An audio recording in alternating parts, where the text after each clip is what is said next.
Welcome to the Braver Angels podcast, a new way of talking politics. I'm your host, Ciaran O'Connor.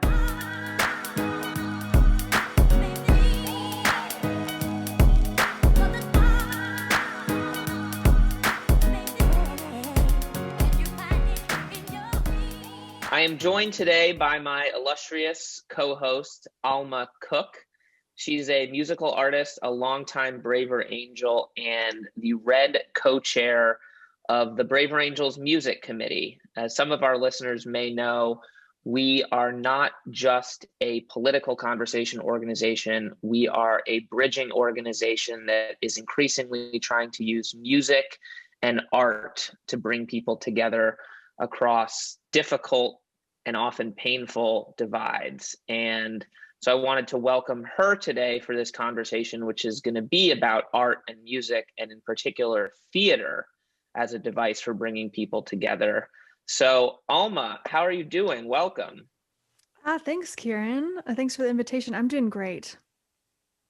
And it looks like you just moved into a new apartment in LA.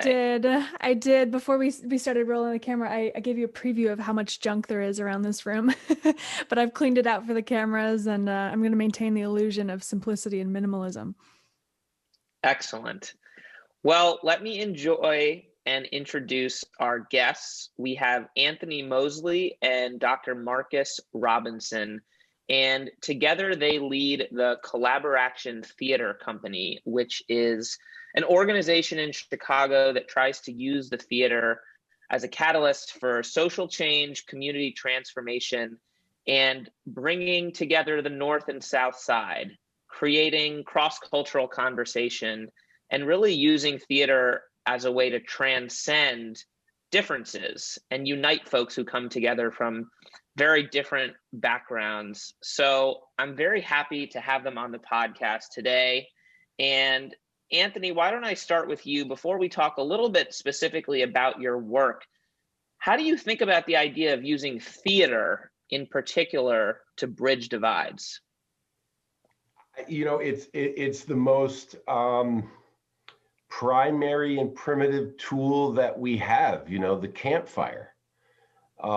Before we had iPhones and Teslas, we used to go get some food, prepare the food, sit around a campfire and eat the bison and look up at the stars and notice how they've changed and talk about the day. And that's how we learned to connect with each other and gather and tell stories that then got written on the wall of the cave. And so for us, theater is really returning to the power of a community of people that are gathered around a campfire, sharing themselves, taking in each other's stories and letting them impact not just themselves, but the way they look at the stars and where we're headed as a people. So we think it's instrumental, just basic storytelling, evolution, narrative, and theater's everywhere. You know, this is in our world. This is a piece of theater right now, and we're all ensemble members creating a once in a lifetime experience. So we leverage that as much as we can.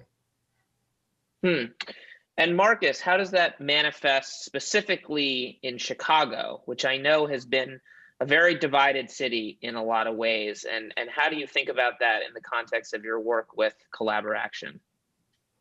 Well, if we draw on the kind of the story, the thread that that Anthony has given us as a stem to which to move forward with, we tell stories that matter. They're stories that matter to human beings, and no matter which side of the issue you're on, the protagonist or the antagonist, or you like the villain stuff, whatever it is, you'll find your resonance in theater.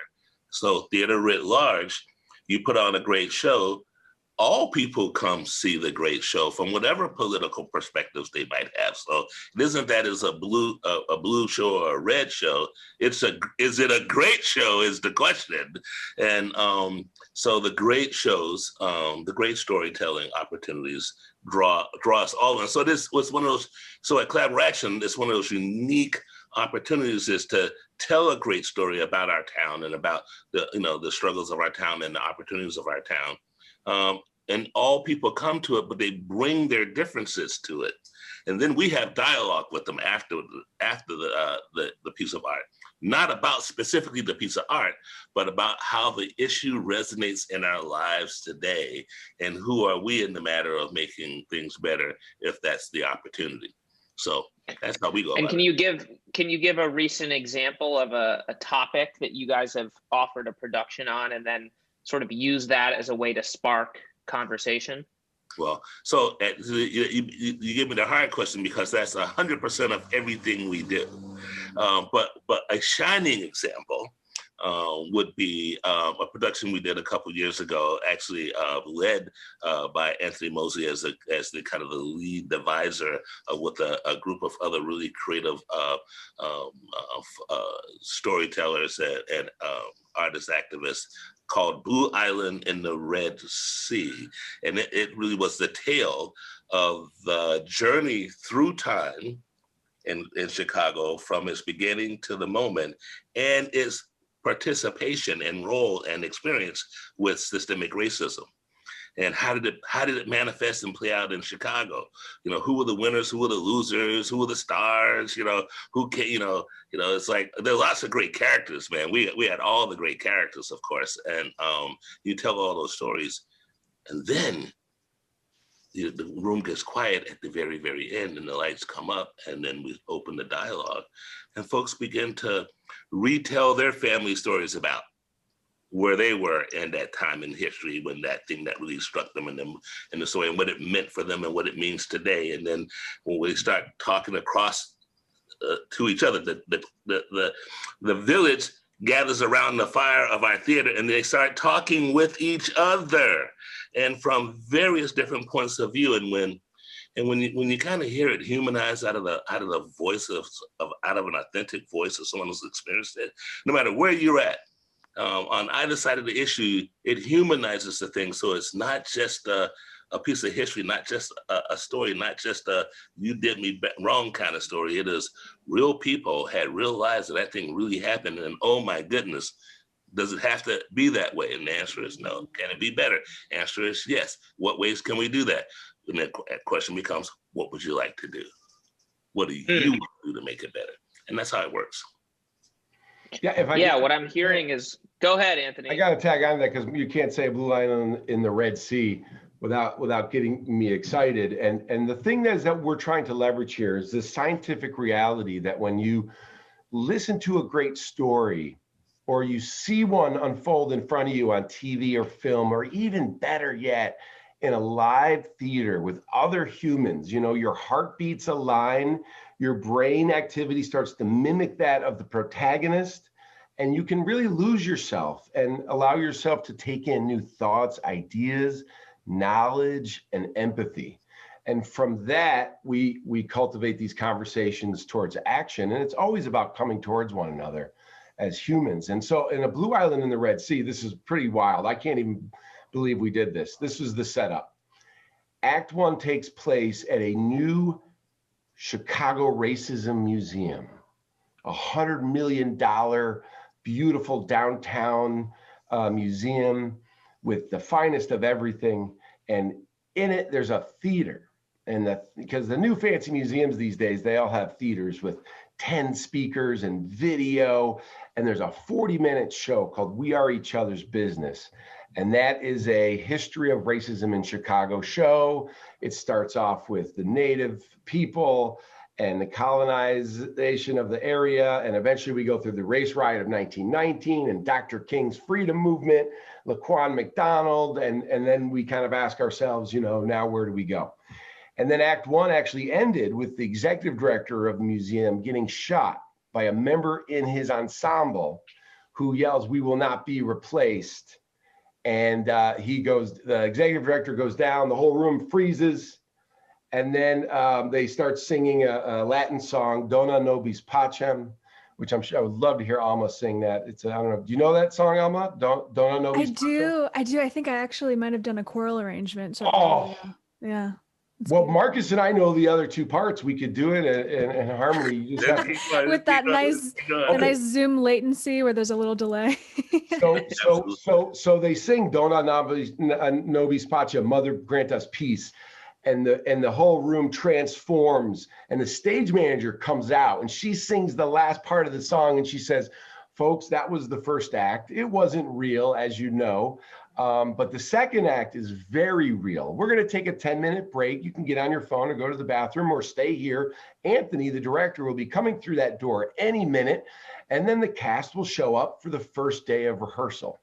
An actor playing me walks into the stage, and he's a little nervous. He's got his computer. It's the first day of rehearsal. And one by one, the actors that we saw in Act One playing, Fred Hampton's wife and playing Emmett Till's mother and playing a police officer, they come in playing themselves. And for 4 weeks, we recorded us having conversations about racism in Chicago today, real conversations. We recorded them.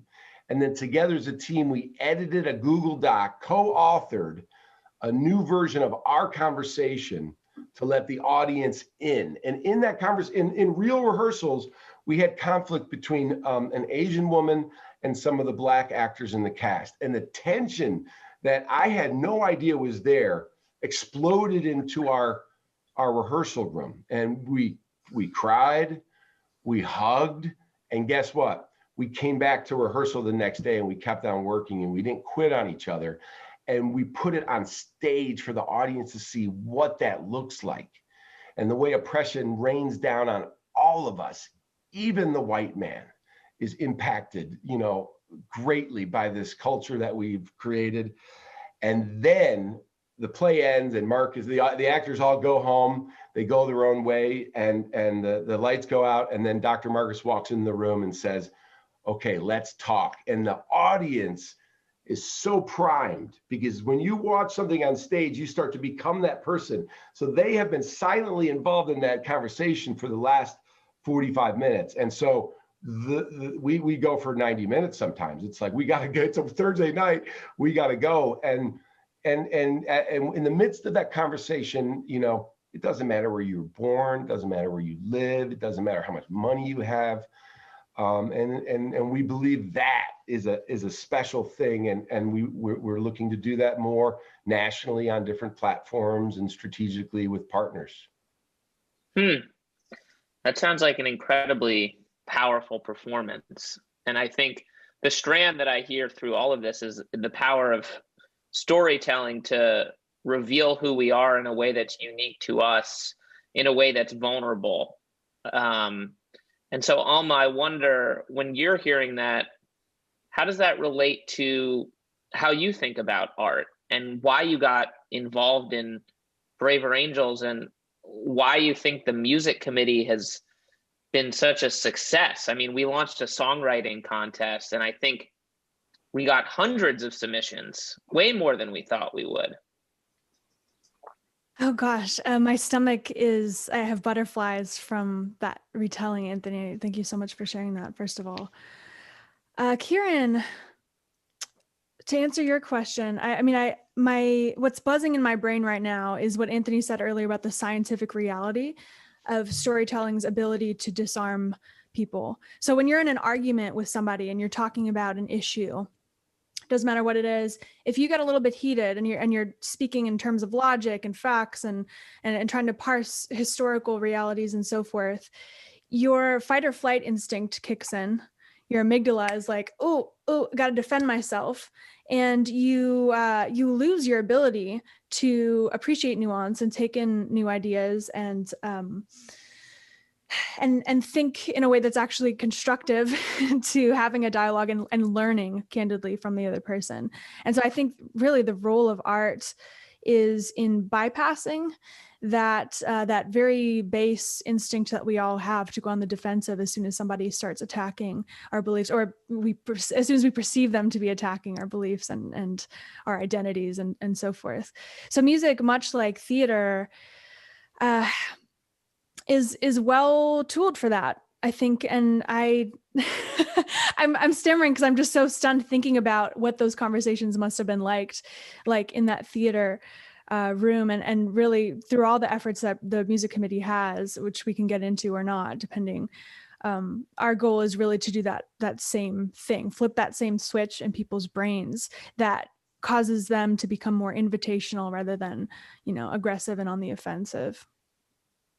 Yeah, and I will say, go ahead, Marcus. Go ahead. I like the way you put that. I just wanted to just add another syllable to the word that you used to kind of describe the phenomena of that people really opening up to nuance, and rather than it be simply disarm, because we don't mind them hanging on to their guns, so to speak, but disarmor. To disarmor, to take off of the stuff that you're protecting, all of that vulnerable, sweet stuff that is actually your humanity, the human stuff. So what theater and music allows us to do is to slip away for a moment and disarmor and reveal the soft belly of the animal we call myself. Oh, I love that. I love that so much. I'm gonna steal that extra syllable and use that in the future. It's a gift. You can take it and share it widely. And Gladly. Going back to the campfire, if you disarmed yourself, or if you didn't protect yourself, your family didn't thrive. And in today's world, if you make yourself vulnerable emotionally, it can be rough out there, right? It's not for the faint of heart to be jumping into these very intense, divided political and social conversations. But my hope and Collaboration's hope is that as we continue to grow and learn and leverage technology and see our similarity in ourselves and each other, that we will find more people who are willing to lead with their heart and realize the huge benefits that they will receive karmically, and get into regenerative relationships with each other, no matter if we disagree on whatever, and not such confrontational or extractive transactional relationships. And that's kind of where we want to focus. That's so good, Anthony. I love that. Thank you. So one question I have, because I know you guys at Collaboration focus a lot on racial justice. What's the pandemic been like for you as you've had to shift online? And then 3 months after the pandemic, we had the shooting of George Floyd, nationwide protests, and sort of a newfound focus among many people on the issue of racial justice. What's that been like for you guys, and sort of what's your approach? Go ahead, Marcus. I have a little something to tell, but I'd love for you to lead the way. Okay, great. Thank you for that offer, Anthony. So we've operated from, so I'm an old cat, so I got the gray beard and everything. So for all those and audio land who can't see this beautiful gray beard, but so old cats like me and Anthony, he was really willing to lean into it as a co-leader of our organization. No, why waste a good crisis? I mean, this is the biggest crisis of our time. You can't really think of anything bigger than this. So when you think of the phrase, don't waste a good crisis, then all the while you're looking for opportunity. And we had been in this thematic frame of reference for who we were as a company, like our identity, was going through a kind of a metamorphosis, a chrysalis, and what we were calling eclosion, which is that moment, that process of the butterfly actually breaking out of the cocoon and then really presenting itself to the world and taking its first flight. So the pandemic struck right around the beginning of our inclusion. And if you could use the George Floyd thing as an incisive, deep cut into the soul of our humanity, kind of revealing a whole bunch of stuff to us, it revealed ourselves to the world in a way. And so we cultivated a thing we called the Together Network, and we cultivated conversations that we call crucial connections and crucial conversations. And we began to invite the world into having the dialogue around those issues, juxtaposed against great art that can allow us to see the thing from a humanity while looking at the news for the actual thing that is actually going on in our lives, and then looking inside and having the conversation about what's going on inside of us through Zooming. Oh my God, you could transform the world with a few pixels, some audio, and a few good storytellers. I mean, my God. So that's what we did. Anthony. Yeah. I'm a SAG actor. I actually stopped making films because I was spread too thin between theater and film in the early aughts. And we have always been heavily into video projections, creating new content for our theater. So, we're very technology leaning theater company, kind of postmodern as well, take things apart, put them back together again, as you can tell from all my scenic elements here behind me. But so we were ready, and we've been preparing for this triple pandemic in many ways. And I'm working on a new project called Moonset Sunrise, and I've been trying to find the right narrative frame. And I want to borrow a story and add to it, which is that there was a city named Carthage, and in Carthage there were very good times. There were also very bad times, and there were hungry people and sick people and children dying. But as long as Carthage, as the clubs and the bars and the business were strong, the jazz and the house music played loud late into the night, and you never heard the cries of the people suffering. And then the pandemic hit, and the bars and the clubs and the businesses went dark. And for the first time, everybody could really hear the crying of the folks that had been suffering. And I think that from here, we are at a new place. And this is not about blame, this is, none of us did this. This is humanity's attempt at being civilized. And this is the path we took. We are here now. Where we go and what we do about it is key. And it's just the inequity that our city and our country has between the very small group of haves and the very massive populations of have-nots. It's just not smart.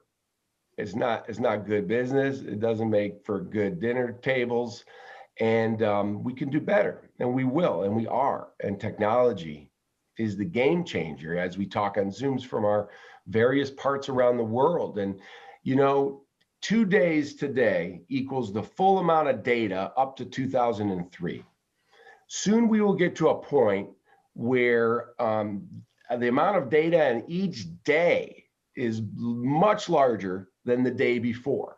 So we are accelerating growth of data. And, once we take storytellers and then we cross hatch that with AI that really wants us to win, and technology, anything is possible. So we are launching full steam ahead into the world of video and transmedia, bringing together theater, storytelling, music. And we're psyched to be able to share this with your community and your followers. Yeah. Alma, I think I saw a couple. Come to the campfire, and we have great videos at our YouTube on the Peace Book playlist. In particular, will give folks a really great taste of some really amazing morsels of humanity that might actually change the way you think and act. Cool. Yeah, people should definitely check you guys out on YouTube. Alma, I was going to say, I think I saw a couple light bulbs go off when Anthony was talking. So I, invite you to say whatever occurred to you. And then also, I'm curious, as somebody who identifies more as a red, and it's a thing we struggle with all the time at Braver Angels, where we are presupposing the polarity that already exists in the United States and trying to foster discussions across that. But sometimes we feel like, well, we don't want to be reinforcing the binary. And so Alma, someone who, between blue and red, you've said you identify more as a red. I'm curious, how does that side of you think about conversations in a space with music and art that so often over-index on progressives? Oh gosh.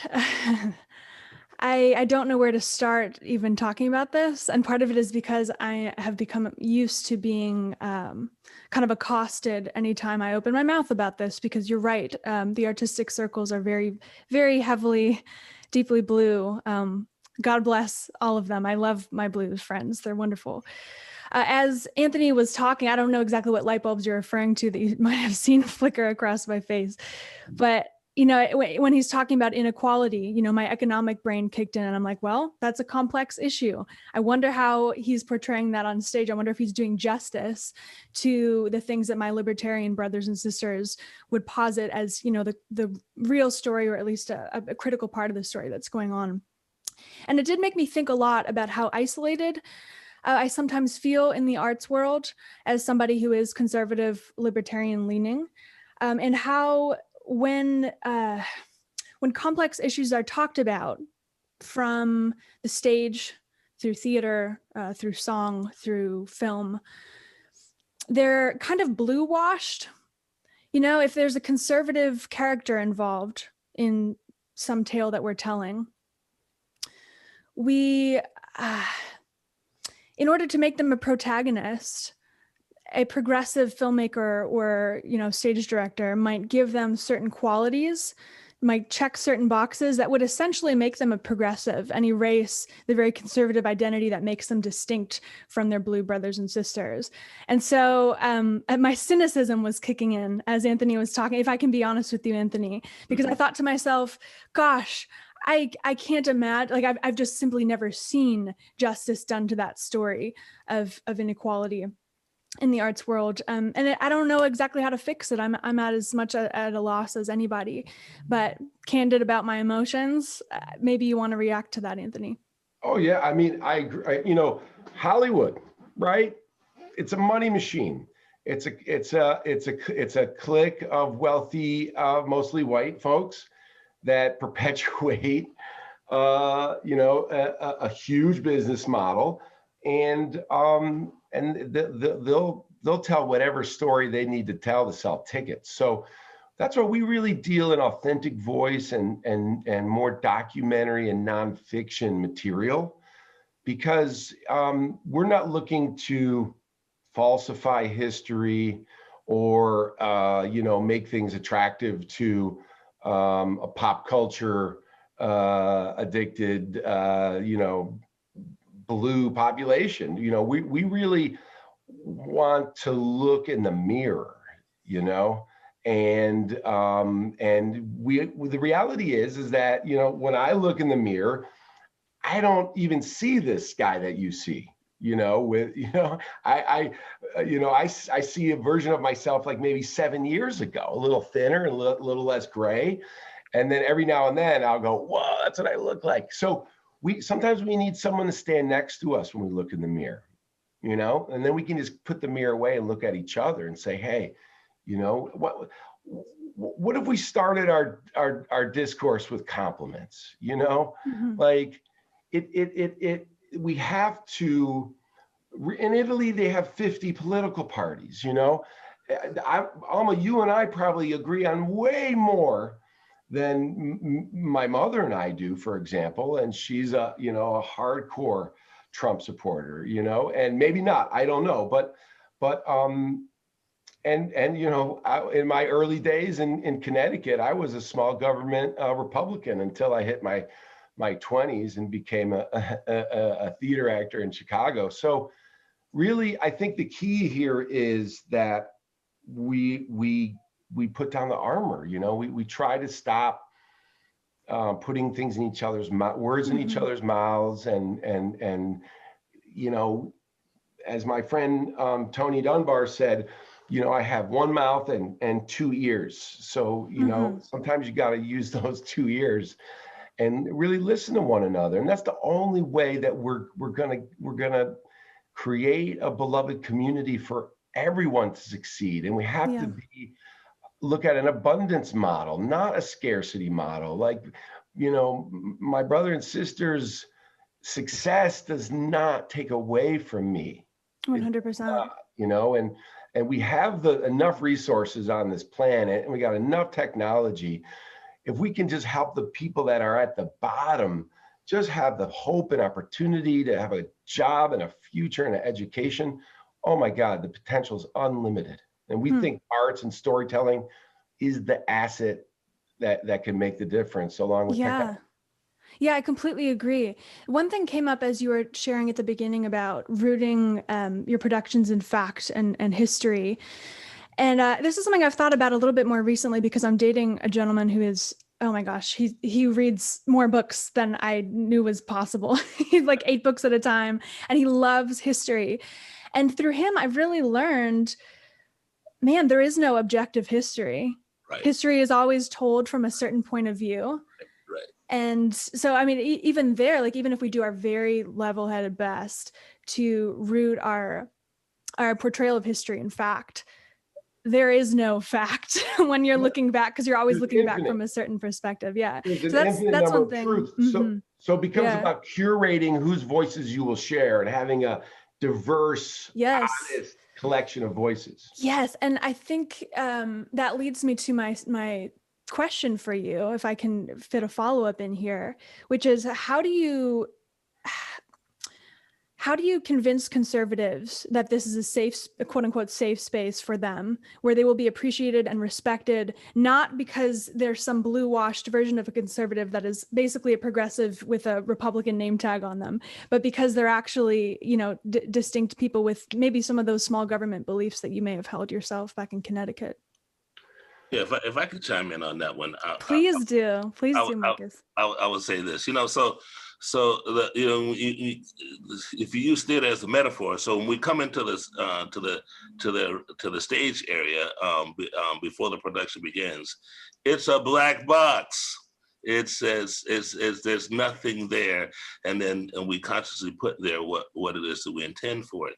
And at Collaboration, we intend for folks who are as comfortable strolling through the Cato Institute, or who might have family who are, you know, are stalwart involved at the Heritage Foundation with those kind of folk, or just like, you know, like hanging out at the Carter Center. Having those multiple points of view presented gives the opportunity to see more of the objective truth that is being told from whatever perspective or lens the speaker is portraying the story and the tale from, because you can't get away from those frames of reference and biases. But again, if you keep everybody's voice in the arena and give it some opportunity to really flourish and have its moment, and not necessarily have them oppose each other, which is why we propose to not have talkbacks and not have conversations after our workshops, but rather have dialogue, so that so when Harry Burrett, my super conservative libertarian friend, you know, shows up in the room, he can speak his truth and let it ring loudly. You can hear it reverberate for a moment, and then the hush happens, and then someone else comes up with, you know, they're from some other country that has no dog in the fight on our politics, puts that voice in and says that. And then as the voices live in the room, the meaning that we make with them becomes a shared thing. So it isn't so much an objective truth for every person. It is a shared truth that we hold when all the voices are in the room and are free to self-express, is free to disarmor and show themselves. And then the opportunity is to meet each other right in the world, right where you're at, and not have you change or me change, but have the thing that we're mutually committed to have be better or exist at all, have that thing change. Because I need your conservative perspectives to drive value and efficiencies around my other friends' progressive ideas about what could be and what should be for those that we might want to pay attention to. So it's not so much a matter of what, it's a larger question of who, what, how, and why. So it's a dialogue. That's how we approach it. And like I said, I'm cool with Cato or Brookings, and it's the second you even said Cato, it's so funny, Marcus, because people might name heritage, or you might name like the NRA, for example, but for somebody to even know Cato, that says a little bit of something about you, and that flipped a switch in my brain. I'm like, oh, okay, let me lean in and listen to what he might have to say about that. And then you mentioned your conservative friend and so forth. And so I felt the armor even ripping a little bit off of me in the moment. Thank you. Don't let it rip. I wasn't trying to rip that. You reveal, as much as you wish on your speed. And another thing is that we have this kind of these standards that we use around how we practice with each other. Because if you actually do what I said, then you are going to have moments where somebody at some point, multiple times, different people are going to feel like their toes got stepped on. Mm-hmm. So we have this little thing that we say, if you feel like your toe got stepped on, don't lob the bomb and leave. Just go, ouch. And then that person who says ouch, they just say, well, something you said, really, kind of pricked me in a certain kind of way. And the person who said it gets to say, oops. Okay, that happened. We get it. Now let's sort of sort it out between each other. Can we come to some agreement around what it was that happened and make it a little bit better so we can move on together? And when that happens, then the room moves together. So it's the oops and ouch becomes a way in which we kind of allow those things to naturally happen, because we're rugged Americans. We've been through it with each other. We rough and tumble kind of folk. We walk around with guns in this part of the world. So you can imagine some people getting a little ticked off with each other from time to time when they get really close in these settings. But the key is, even though I sit on the pew in the Cathedral of Belonging, strapped to the nines, I choose not to use my gun in the space. Right? It doesn't. So I keep everybody safe that when we all come in and go, I'm disarmored, and you're safe. I think you're really speaking the language of braver angels, and it kind of puts the brave in it, because it's easy to avoid what feels uncomfortable or only focus on areas of agreement or commonality. But what takes courage and what ultimately can be more transformative is finding a way to go through conflict and use that as a way to acknowledge and honor differences, but ultimately build a higher synthesis. We call it achieving disagreement, because so often today, disagreement is rooted in exaggerated or caricatured disagreement. So you're sort of existing in this haze where you don't necessarily even have a clarified picture of where you might disagree with someone. All you know is, well, this person's in the opposite tribe, and this person is the enemy. This person needs to be defeated.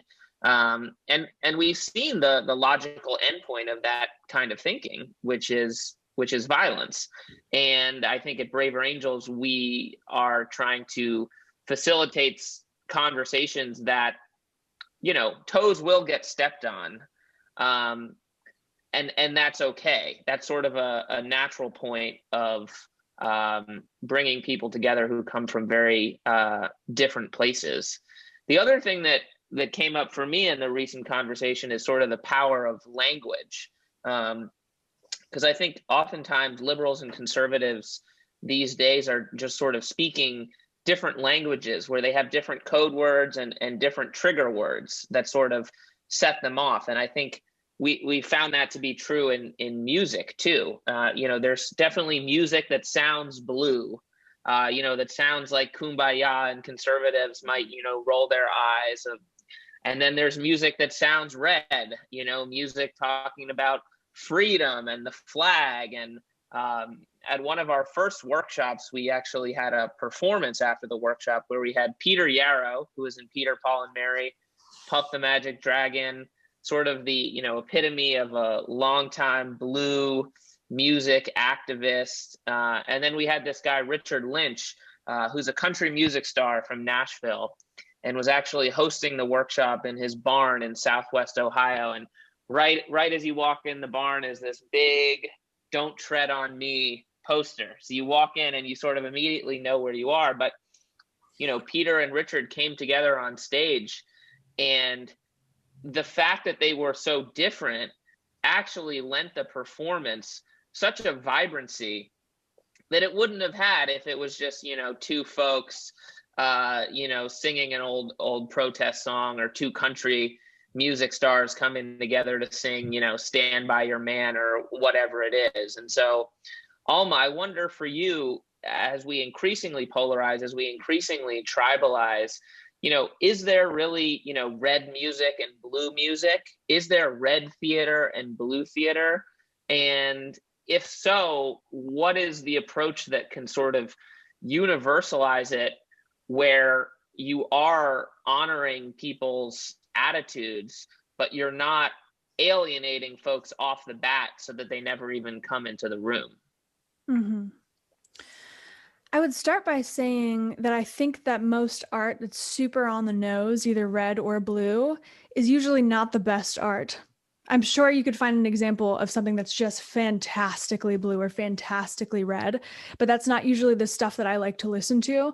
And especially, you know, speaking from the conservative side of the aisle, when I hear a really conservative song, for example, there's this like a contingent of conservative rappers that are coming up, and I look at these guys and I'm like, what are you doing? Like, we're just like listing policy prescriptions to an 808. I do not understand the point a lot of times, and I certainly don't understand how that's going to open anybody's ears to your point of view.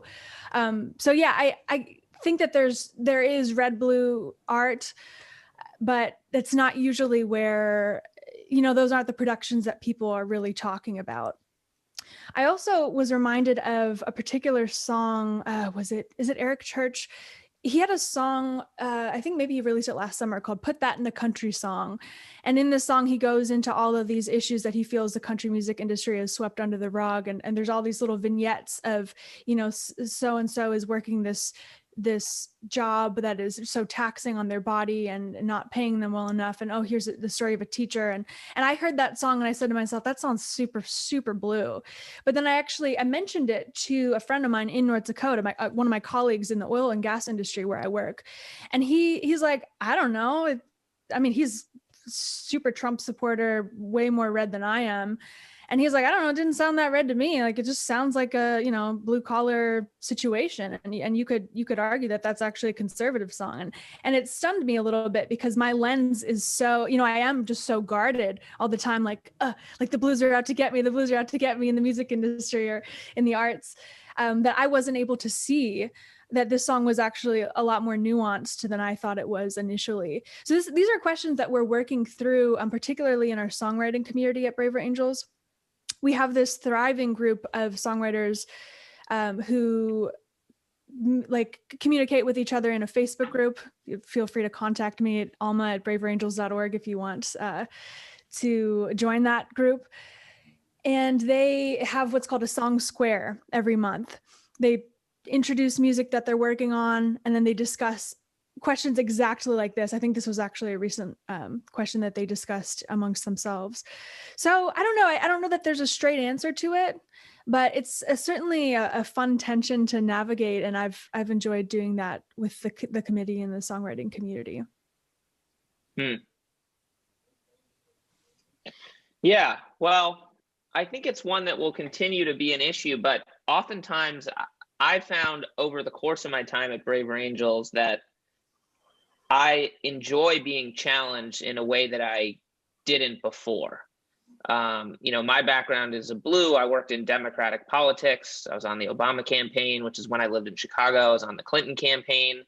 And I'd been so conditioned to that fear that comes from engaging with a different perspective, because you have that voice in your head that's telling you that you're abandoning your values, or that you're, fraternizing with the enemy, that you're surrendering. But what I've found over time from exposure to, folks who are very different from me is that actually improves your ability to get your point across. If you want to be an activist or an advocate and you actually are trying to persuade people, it helps to be able to understand them, right? It's such a simple idea, but we've been so conditioned, and our politics have become so identitarian, that people feel like to do that disarmoring is to lose a piece of themselves. And so there's so much, your fear that you're letting down the home team if you come into a conversation with love. Marcus, what do you think about that? Yeah. So when you say you lose a piece of yourself, so I'm gonna just kind of poke around that a little bit and say, normally when I talk about self and myself and yourself, that kind of stuff, I'm really talking about your personality, right? Your personality, the things that you identify with. Not you, the thing you identify with. Persona as facade or armor for the human inside, right? So I would argue that very few of us actually deal with each other. We simply deal with our personalities and what our personalities are identified with. And worse than that, we don't even do that from our inner position as a human being, fully capable of parsing their own space and reality and making choices on their own. We make them from the lens of what we identify with. And the identifying thing is a facade or a fiction to begin with. So we get fiction built upon a fiction built upon the lens of a fiction. And it's no wonder that we miss each other in the night. It's as if we are from different planets. It's as if we are actually enemies. When in fact, we are Americans on the same team. Somehow we have forgotten that our struggle for ideas is not truly a debate, which is to kill off the other, but can be a logos, a dialogue that allows me to be not merely identitarian, but also communitarian. The thing that I am lives adjacent to the thing that you are, and that we're here together. So now let's have at it. But not from the lens of the thing I identify with, but from the place in which I'm actually essentially human. And so don't thread on me. I'm with you on that. Don't thread on me either. No, I'm with you. I'm totally with you on that. Can I get that in writing? Yeah. And what did it say? Real wages for high quality work based on merit. Give me a 6-pack. I'll take that over some layered, unintentional, unconscious framing of where I fit in society that neither you nor I had a say in. And beautifully said, Marcus. I mean, working with this guy is like, getting a degree in the cosmos every day. It's amazing. Did I get my high school diploma from Cosmos University at Marcus? Without the other, without the dynamic tension, you have no way of climbing upward, right? You're just free. But once you have something, a wall in each other to push against, you can elevate. And it's about respecting each other and understanding that without each other, and it's tough because in our DNA, we have this tribalism and this inertia of a big football game with two teams against each other. And it's we need to be able to not just say, what we think, but really understand why we are continuing to perpetuate, all of our ideas. And theater can help you allow new ideas to come in that won't change your political views, but might change your lens. And just, allow you to refresh your stances, some of which were handed down to you from your grandparents. I wonder, Anthony, how you gentlemen intentionally attract people of multiple viewpoints. Because I don't know if Ciaran mentioned this, but if you go on your website, you have these beautiful blocks summarizing your current projects and even some internal policies that talk about how you operate as an organization and live out the values that you're trying to work toward.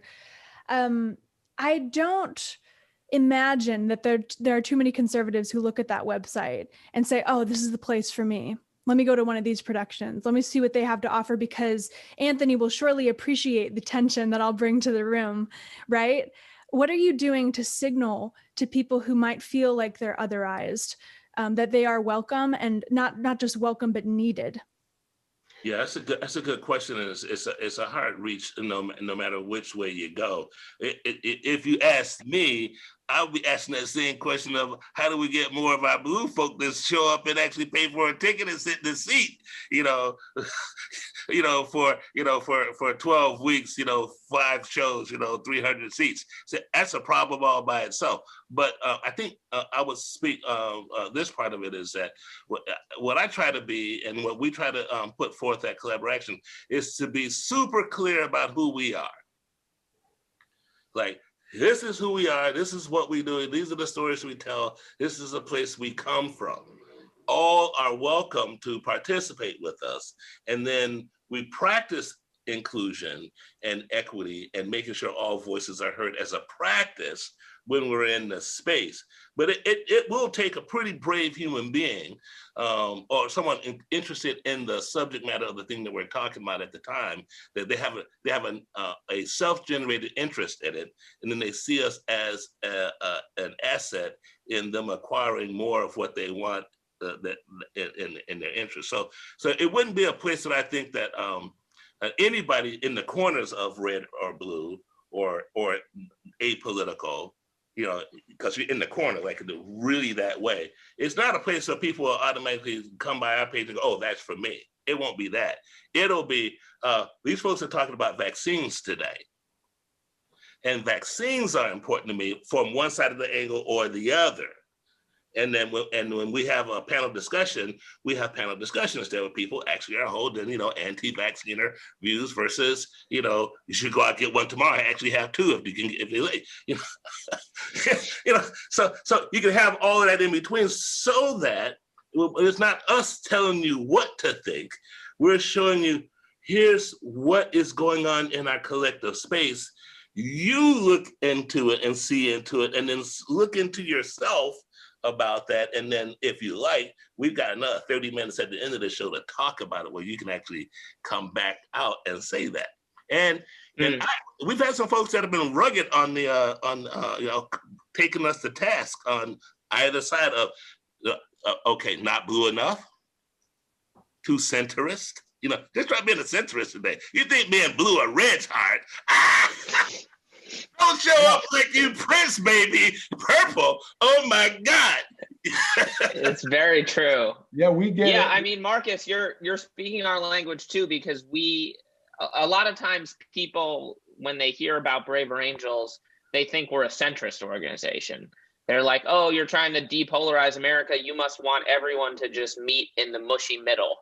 But like you said, I mean, yes. If the goodness is there, please let's go ahead. Right, and that's good. If people come and can find compromise, like that's all the great. And obviously, when you build trust, it naturally allows you to explore the common ground that does exist.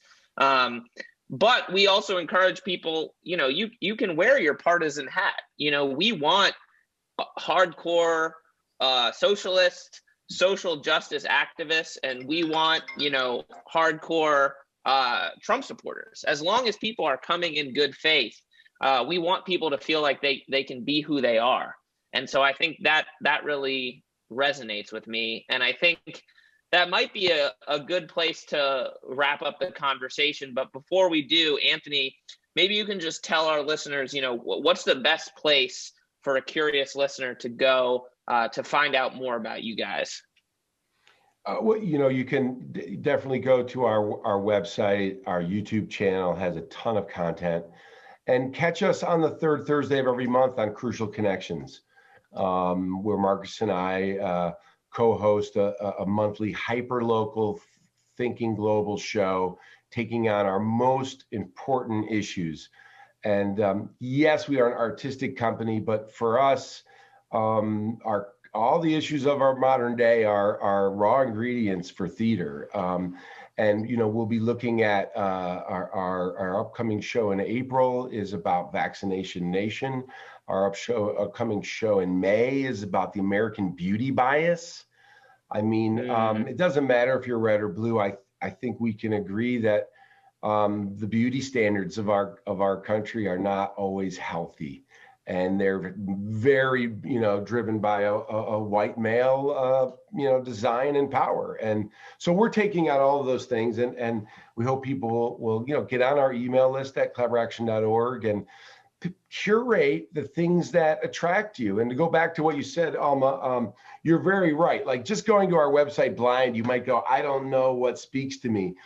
But our individual projects are really reverse engineered to pull people in, whether we're looking at education and we've found we have a lot of amazing Red board members, donors, audience members, and they come back because of the way we treat them. They come back because we have hard discussions and we hug it out and we kiss each other at the end of the night and say, thank you for making my heart more complex. Thank you for making me see myself in a new way. So we're fun. We love everybody. We're about joy and love. And if you walk that walk, we find that people are looking for that. They're sick of tension and fighting and stress. And Marcus and I disagree, and we always come back to one another, with love and respect. And so that's the model we're trying to put out there. And we think there's room for everybody. And it's only when we find a place or a campfire where everybody is welcome to tell their story. I agree. There's not enough first-person narrative, honest, vulnerable Republican narratives. There's just not enough of them in the media. You kind of got to go to YouTube to find them. They're not on Hollywood's not making those stories, and neither is primetime television. And so as technology gives us bigger platforms, we're actually going to be able to see how we are all so much alike, and how we all suffer from the different isms that classism and casteism that is our country, and it's not our fault. We did not. We've been cast in these roles. What are we going to do with them is the question.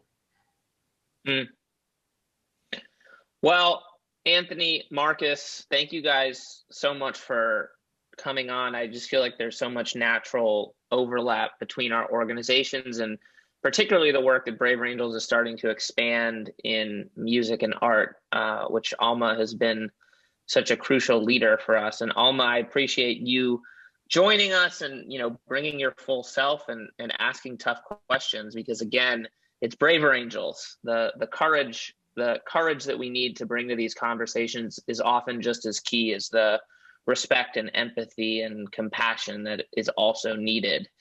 So I think with that, we can wrap up. If any of our listeners have responses to this episode's compliments, criticisms, questions, we take it all. You can email media@braverangels.org. And if you liked what you heard today, please rate and subscribe. Catch us on YouTube. If you're interested in the work of Braver Angels, go to our website, consider becoming a member. It's only $1 a month. And we are trying to reflect America. So thank you, and we'll talk to you again soon.